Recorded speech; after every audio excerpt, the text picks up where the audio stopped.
People, नीम, बरगद पेड़ छोड़ ऑक्सीजन ढूंढने को लोग हैं विवश। कहा जाता है जितनी सुविधा उतनी दुविधा। मानव जाति ने सुविधा प्राप्त करने की होड़ में न जाने क्यों खुद के पैरों में टांगे मार दी है।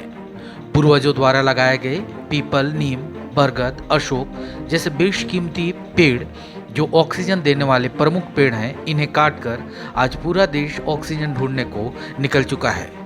वैसे भारत की राजधानी दिल्ली में ऑक्सीजन ढूंढने की प्रथा बीते कई सालों पहले से ही देखी जा चुकी है।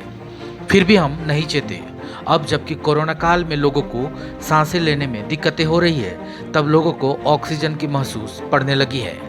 वैज्ञानिकों की माने तो आज पूरा वायुमंडल में ऑक्सीजन की मात्रा महज 20.95% ही बची हुई है।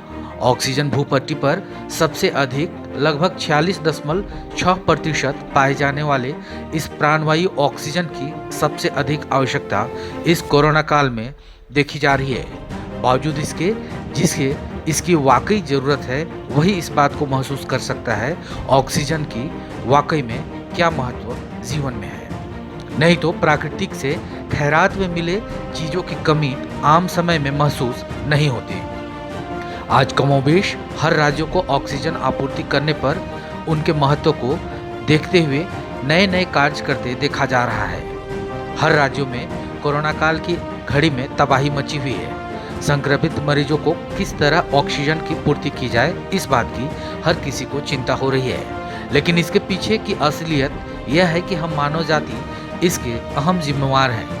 पर्यावरण ने यहाँ मौजूदा हर प्राणियों के लिए कमोबेश ऑक्सीजन आपूर्ति करने की बात पर धरती में पहले से ही पीपल, बरगद, नीम, अशोक, अर्जुन, जामुन जैसे कई पेड़ मुफ्त में दिए हैं। ये पर्यावरण में सबसे अधिक ऑक्सीजन देने वाले पेड़ हैं। चिकित्सा में ऑक्सीजन पाइप कई प्रकार से उपयोगी माने जाते हैं। इसका उपचार रोगी के रक्त में ऑक्सीजन के स्तर को बढ़ाता है। इसके अलावे दूसरा प्रभाव यह होता है कि कई प्रकार के रोगग्रस्त फेफड़ों में रक्त के प्रवाह के प्रतिरोध को भी ऑक्सीजन कम करने का काम करता है। इस तरह हृदय पर काम का बोझ कम करने में भी ऑक्सीजन थेरेपी का महत्वपूर्ण योगदान है। वात स्फीति, निमोनिया, हार्ट फेलर, कुछ ऐसे कई अन्य विकारों में जिनके कारण फुसफुसीय धमनी के दाब में वृद्धि होती है, तब ऑक्सीजन की आवश्यकता पड़ती है। इसके अलावे ऑक्सीजन थेरेपी का उपयोग उन सभी रोगों के लिए किया जाता है जिनमें गैसीय ऑक्सीजन लेने और उसके उपयोग करने की शरीर की क्षमता को छीन हो जाने की स्थिति होती है।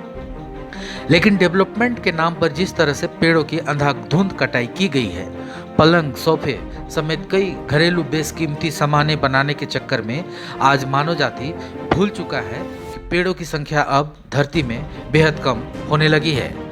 जल, जंगल, जमीन और यहाँ मौजूदा पहाड़ पर्वतों को डेवलपमेंट करने के नाम पर जिस तरह से पेड़ों की कटाई, छटाई और दोहन किया गया, उसे रोकने में मानव समाज में सरकार से लेकर हर स्तर के लोगों में इसकी लापरवाही देखी गई है।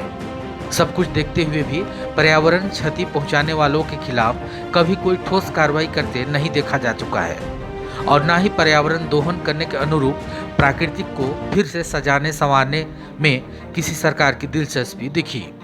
इधर वैज्ञानिकों की माने तो ऑक्सीजन एक रासायनिक तत्व है। सन 1772 ईस्वी में कार्ल सीले ने पोटेशियम नाइट्रेट को गर्म करके ऑक्सीजन गैस तैयार किया, लेकिन उनका यह कार्य 1777 में प्रकाशित हुआ। सन 1774 में जोसेफ प्रिस्टले ने मर्क्यूरिक ऑक्साइड को गर्म करके ऑक्सीजन बनाया था। इसे बनाने की प्रक्रिया के तहत हवा को सबसे पहले ठंडा करके उसमें फिल्टर के जरिए धूल, तेल, नमी व अन्य कई तरह की अशुद्धियों को बाहर निकाला जाता है। ऑक्सीजन प्लांट में हवा में से ऑक्सीजन को अलग कर लिया जाता है और एयर सेपरेशन तकनीक का उपयोग करते हुए, यानी पहले हवा को कंप्रेस किया जाता है ताकि अशुद्धियाँ इसमें से निकल जाए और इस तरह से ऑक्सीजन बनाया जाता है। बहरहाल पेड़ पौधे लगाना इन दिनों सिर्फ मीडिया और अखबारों के पन्नों तक सिमट कर रह चुका है। नतीजन कोरोना काल के इस दौर में जब लोगों की सांसों में आफत आई, तब भारत जैसा देश भी ऑक्सीजन ढूंढने लगा है। कम से कम कोरोना काल के इस दौर में आई विपत्तियों को देखते हुए पूंजीपतियों व अन्य हर वर्ग के लोगों को इस बात को लेकर सचेत होने की आवश्यकता है कि अब नहीं समझें तो आगे और भी भयावह स्थिति हो सकती है।